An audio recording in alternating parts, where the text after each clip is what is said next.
Welcome, and thank you all for joining us for a live episode of Teachers for Teachers. I'm Dr. Dejana Figueroa, and I'm here with my dear friend and colleague, Dr. Leah Haynes. Hello, Leah. Hello, everybody. So happy to be here.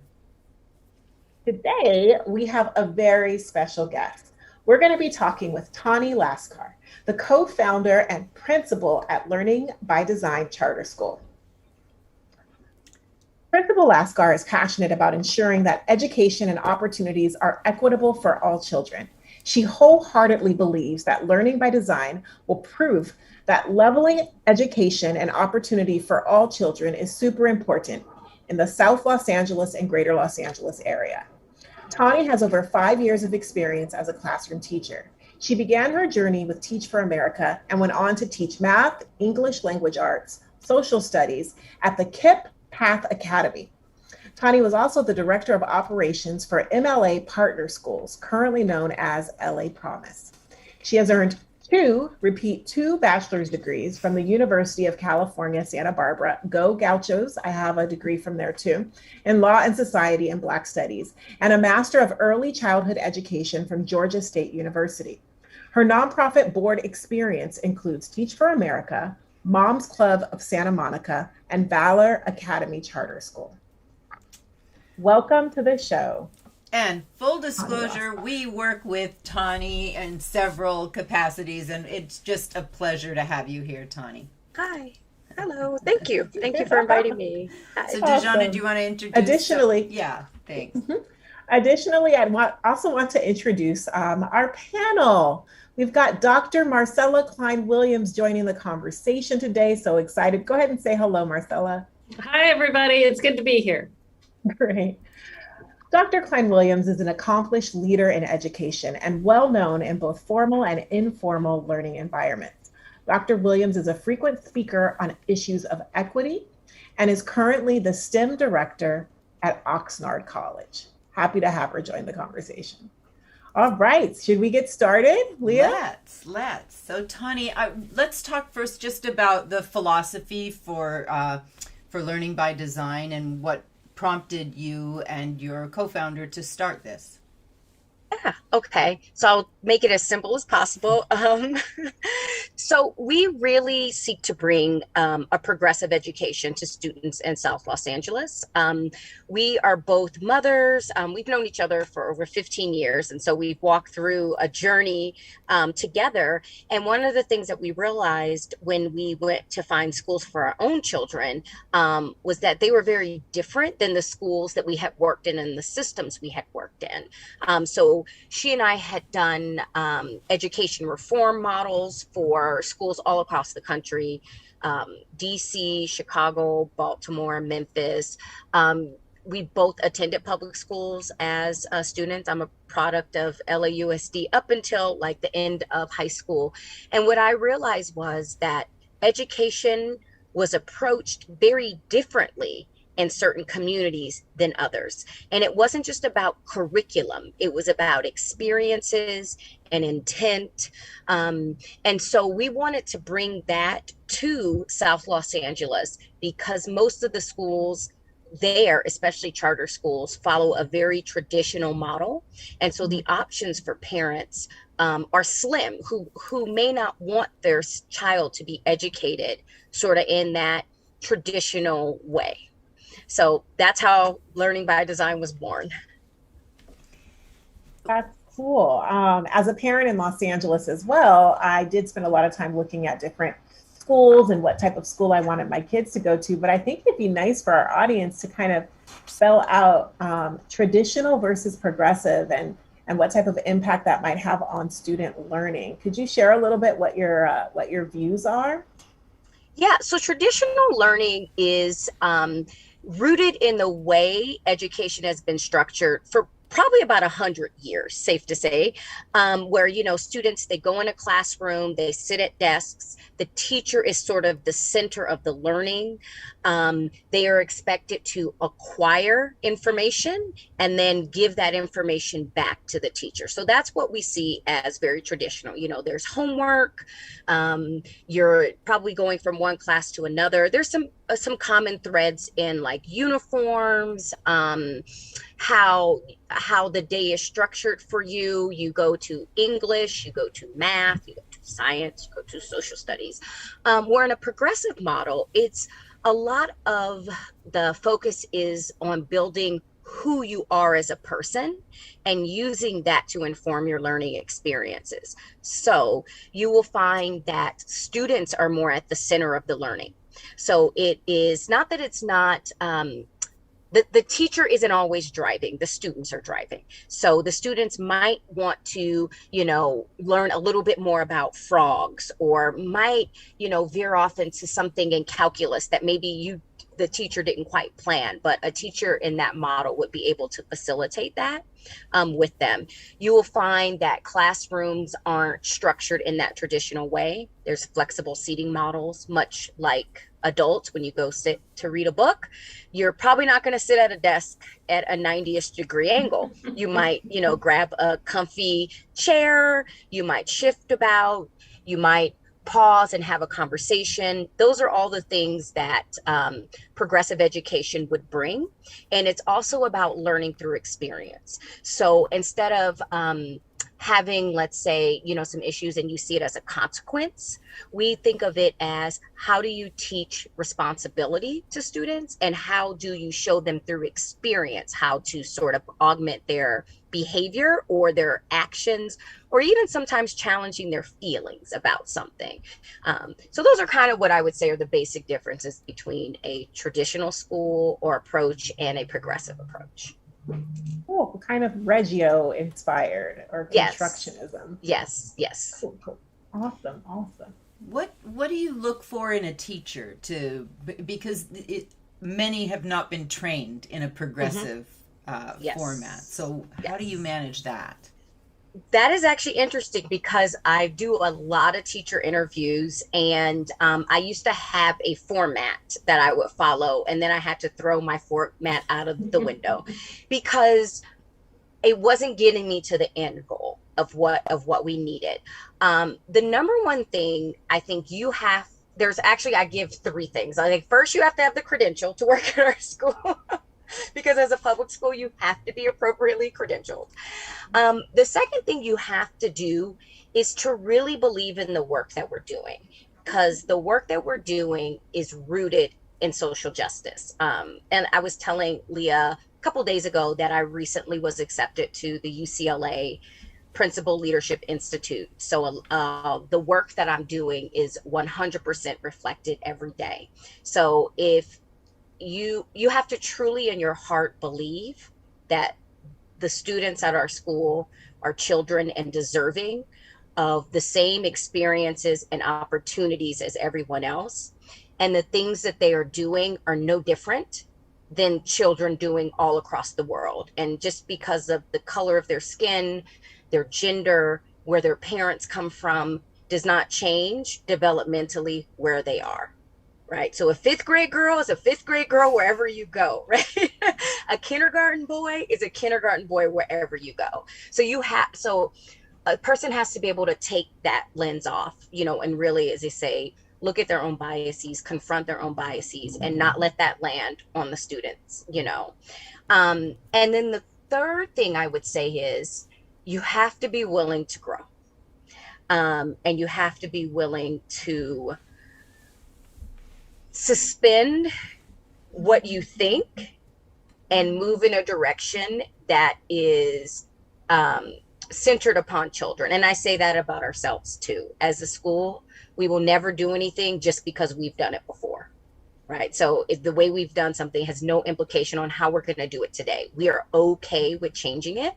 And that doesn't suit a lot of people. Not that we have to change it. It could be a starting point, but we're always willing to grow and learn and respond to the needs of our community. I think COVID really, really, really put that at the forefront for us. We were not a technology-ish school, and suddenly overnight we are one-to-one tablets. We are one-to-one, but also being responsive to the families that they tablets were just out of their wheelhouse. Like, it just wasn't going to happen. So how do we respond to them? How do we, still get the students what they need? So to be a teacher there, you would have to have a level of understanding and empathy to go, you can't say, well, you pick up this Chromebook and do the work on Zoom, or you get a fail in the class, right? That's not how we operate. It's let's investigate, let's talk to the family, let's figure it out. Do we need to give them something else? How can we support them? So those are the kind of the three tenets, I would say, of being a teacher at our school. How we find that, I wish we could streamline our process a little bit better. I was going to ask if you've developed a rubric to find these people, please share, because this is something special. Yeah. I think, again, as we've kind of evolved into this, right? Like, we didn't start here 2 years ago. I thought it was, these other 5 things. And then I realized, oh, no, it's not that. It's these 3 things, actually. So I don't know how to, if we ever get a moment to breathe, I'll create that rubric. If you had to give a grade to your ability to make that transition when the pandemic hit, how would you, where do you think that, and I'm thinking more of the teachers and how the teachers adjusted, where would you rate that? I would definitely, and let me explain why first. I would definitely give us an A, because as a small school, we have the ability to be really responsive.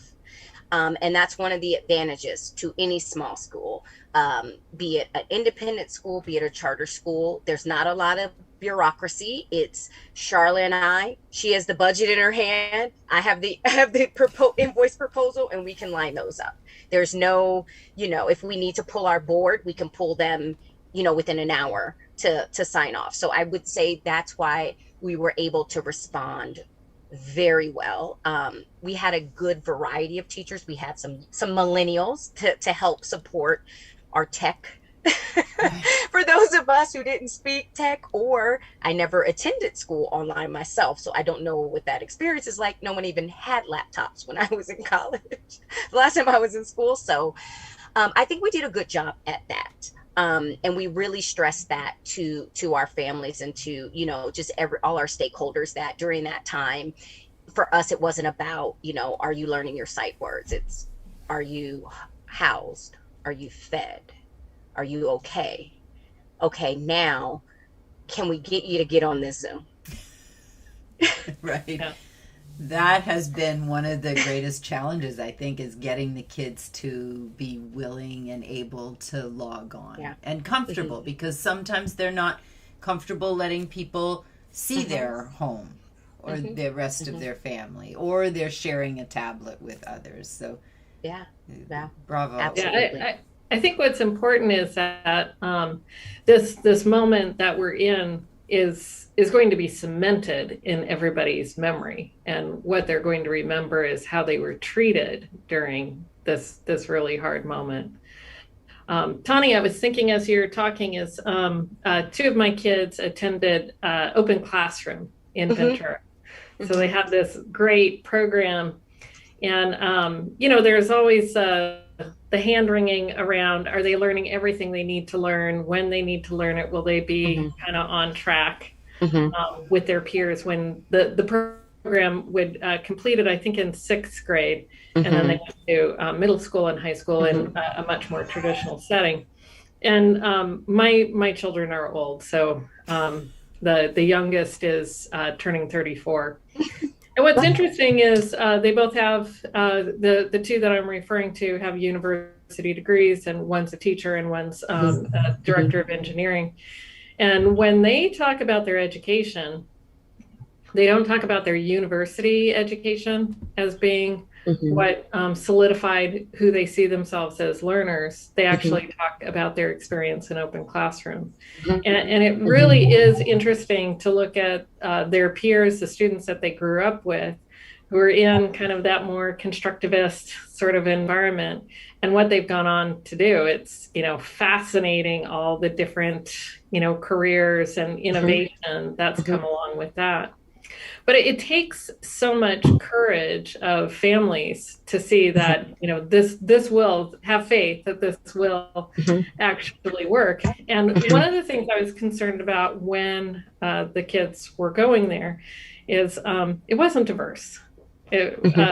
It looked like everybody looked like they could be siblings when it came to the parents. So, that was one of the things that I saw is for Ventura as a community, we should have had more Latinx students and, poverty. We should have had at least, children that didn't have a lot of resources. So, I'm glad to see the work that you're doing, because that's really important work. Yeah. It's easy for people to think, well, they just need to learn their times tables or they just need to learn their sight words. So it's like, I don't know your times tables. They need to learn to think, and they need to learn to imagine and to be creative.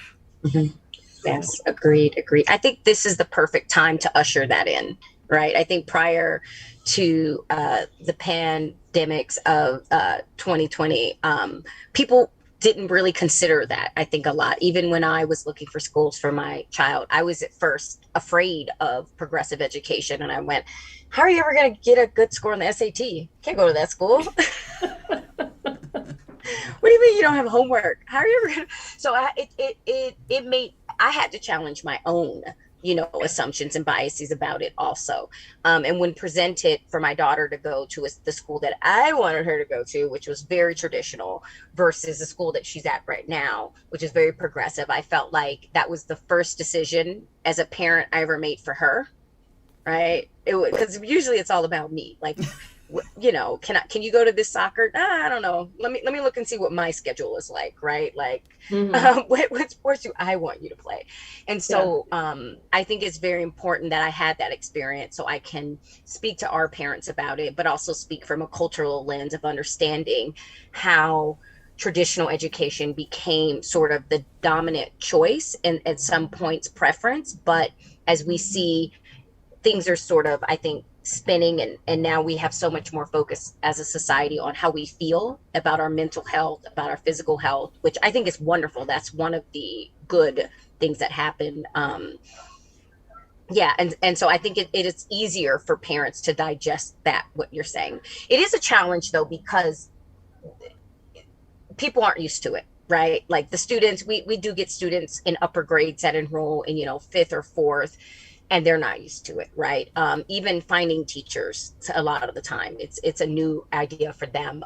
But again, and with families too, who may not really understand what we mean when we say there's really not any homework, because research shows homework is not really going. It is such a waste. It is.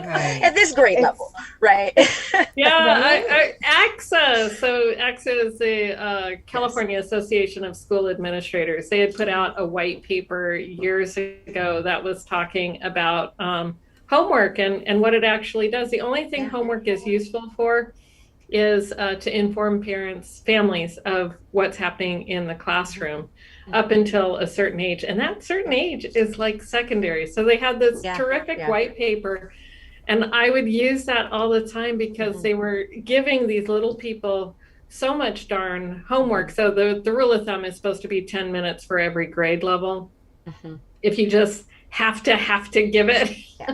And it was hard to get people to frame it in just that. And then the dilemma with homework is, if you are doing homework, then what is it that you're not doing? So it removes all those opportunities for going outside and playing in the dirt, making up games, and doing the things that could actually amount to something, as opposed to doing a lot of busy work. Sorry. So that's Dr.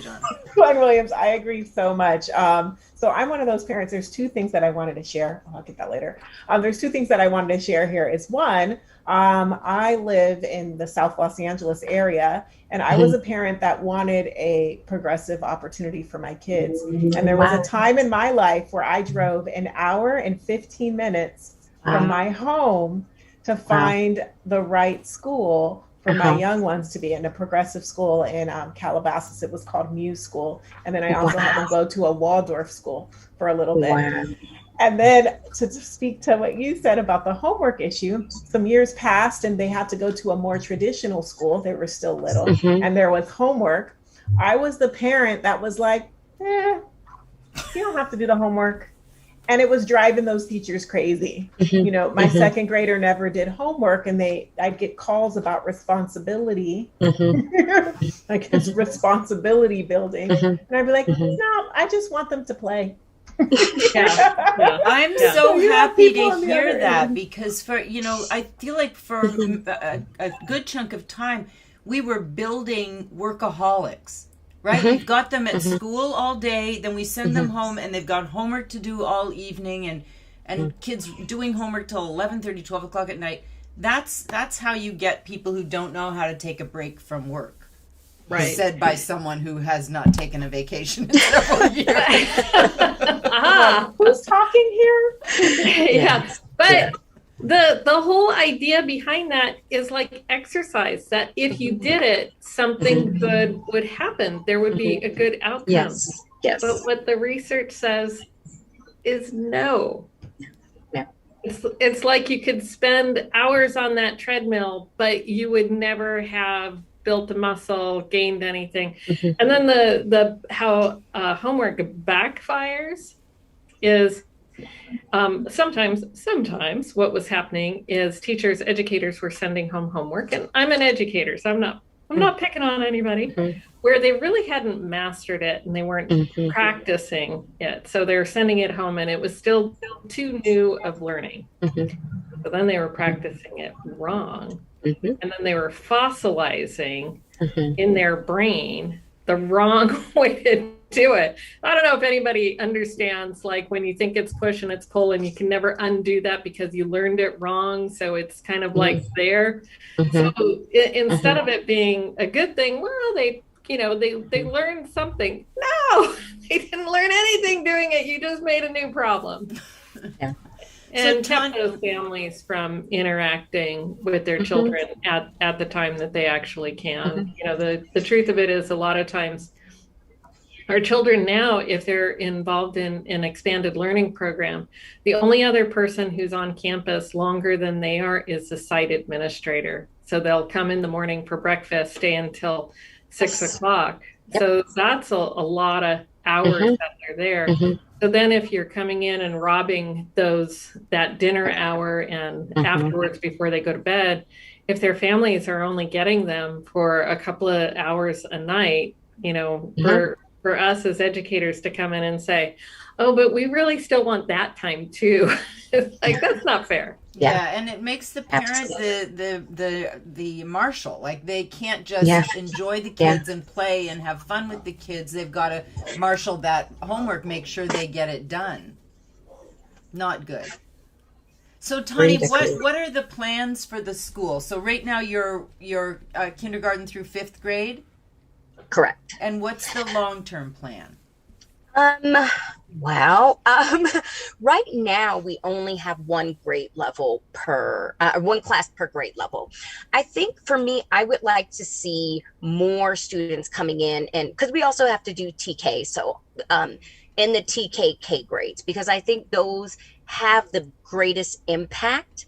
There's not a lot of undoing, so to speak, you know, of habits, like we say, like things like homework that you get when you get a 5th or 4th grader, which is fine. But again, a lot of the times it's just in terms of culture, it makes it a little more difficult, even for the student. So I would love to see us grow from that lens. That was our original plan. And then we've talked a little bit about expanding into at least through, I think, 8th grade or 6th grade, so that, you know, what we're realizing is that parents sometimes they're at a loss. They're like, okay, now what? We did our years here. Now again, there's not that many choices. So we're doing this work, and then the kids are going off to a traditional school. I think, again, there's something really nice about a small school and a small setting where, you know, your teachers know you, your principal, like, you know, the families are known. And so I think they're still sort of pining for that experience, and it's really difficult for them to leave us and then, you know, be in a larger setting. So we have a very intimate, you know, relationship, and with families. You know, some of them have my cell phone number. A mom called today. I talked to her for 30 minutes about, I don't even know, it could have been hair care products for us. And I'm like, thank you, because no one's here and I don't have anybody to talk to. But that's what school is, right? School is community. School is, and I think for kids too, it has to be part of their identity, like you were saying, about your children. That's what they remembered. They remembered how they felt. And so how can we extend that feeling beyond the 5th grade so you don't feel just sort of shut off? Or how can we connect to other schools that are like-minded and feed them in, and then maybe they don't have to drive an hour and a half, like Jana said. You know, so there's all these sort of like this possibility of web for us. So that's something that we would really love to grow into. So either expanding ourselves or making that bridge for our students. So how, as you know, the founders and administrators, how has the pandemic affected your 5-year plan? We are starting our first year. So our 5-year plan. And I said that every time I even interview a teacher. I said, it's our 4th year, but it's our first year again. But I'm always grateful. As you know, Leah, I'm grateful for every experience, because I feel like it's a Groundhog Day experience. So then I get to start over again, right? And so that's nice. What we've recently learned, there's a Senate bill. I can't quote the numbers because I'm horrible at quoting Senate bills, but it just came down the pipeline that all charter schools will get an additional 2-year renewal because of the lack. So what they mainly, what we're accountable for, a lot of it is test scores. A lot of it is, there's another Senate bill, AB 1505, that lays into, you know, attendance, suspensions, all of these other things. That's how the state and the district is going to determine if you can go for a renewal. And that's new. And so in light of COVID, no testing, even now they are questioning the viability and feasibility of the internal assessments that we do, right? So if I'm on the screen and my student's on the screen, I don't know how much that student knows, period, right? Like, I don't know if they are looking something up on the side, if there's a parent there, if they're just zoned out and clicking. So when we think about something like learning loss, it becomes a great misnomer for everyone too. Yeah. So we kind of get a longer pass. So we would have been up for our 5-year renewal next year. So now we have 2 more years to make sure we get our program right. I guess we lost Dejana. We lost Dejana. She did send a note saying she was looking for the power cord. And right. Clearly she did not find it in time. But we had her right up to the last couple technology. of minutes. Exactly. And that's been, you know, that's the other thing that I think one of the beauties that has come out of the pandemic, in my opinion, is we've all become a little more patient with each other, right? We're used to technology problems. We're used to, and that I'm really loving. I grew up in Canada, so, you know, when you were talking about small schools, I went to a one-room country schoolhouse that had all 8 grades in one room. The poor teacher who had to go through all those lessons but that was, the other thing about Canada is that we don't really have a division between elementary and middle school. Most schools are K through, and now TK through 8th grade. And I wonder, like, I kind of like because the older kids start to become sort of protective of the little kids, whereas 5th grade kids are still so little themselves. They may look bigger, but they're still in need of that little kid attention. Whereas 7th grade kids and 8th grade kids, they can look at the little ones and relate to when I was in that class. So I encourage your thinking about the possibility of adding grade Yeah. levels as you go Yes. through this, because it is Yeah. really tough, I think, for parents, especially if you're used to inside your geography being able to find this kind of experience for your kids. You don't want to send them to a traditional school yet. Maybe high school Yes. they can Mm-hmm. handle that a little differently, but Yes. yeah, we do a Yes. lot of work with the UCLA Lab School as well. Oh, yeah. And that's been one of the things that I've heard from parents whose kids are leaving there is like, where do you go? Where you have, well, first of Yes. all, they're in the middle of a forest. Like the school itself is like, Yes, I've been there. I was Yeah. there about a month ago, and Oh. I was like, wow. There were no students on. Their kids weren't there, but Right. it was beautiful. It Yeah. really is such a great setting for schools. And I worked with a couple of women who are in their 60s who went there Wow. as children, Mhm. right? So Yeah. it's Oh, been wow. around for a long time. I think it had a different Wow. name Yeah. back in the day, but it's really... Mhm. Well, I don't, usually Dejana signs us out at 5:00, but since we've Yeah. lost her, I will Okay. take on the role Yes. and say thank you so much, Thank- Tawny, for joining us. And Thank you. I love what you're doing. I love the energy Thank that you. you're putting into that school, and those kids that Yes. come are blessed to have it. And, Well, and- thank you. No, you're welcome. Thank you so much. And I really Marcella? enjoyed this. Oh, good. We try not to be too hard on people. Yeah. It's really No. about getting the ideas out there. Yes. Marcella, Uh-huh. thank you so much for taking the time to join Absolutely. us again. I really appreciate it. And I Yes. know Dejana would join me in saying thank you if only her her power had managed to get her to the Yes. last 2 minutes. But thanks again, Likewise. and I look forward to more conversations. Okay. All right. Thank you. Thank Bye. you. Thank you, everybody at home who watched. Okay.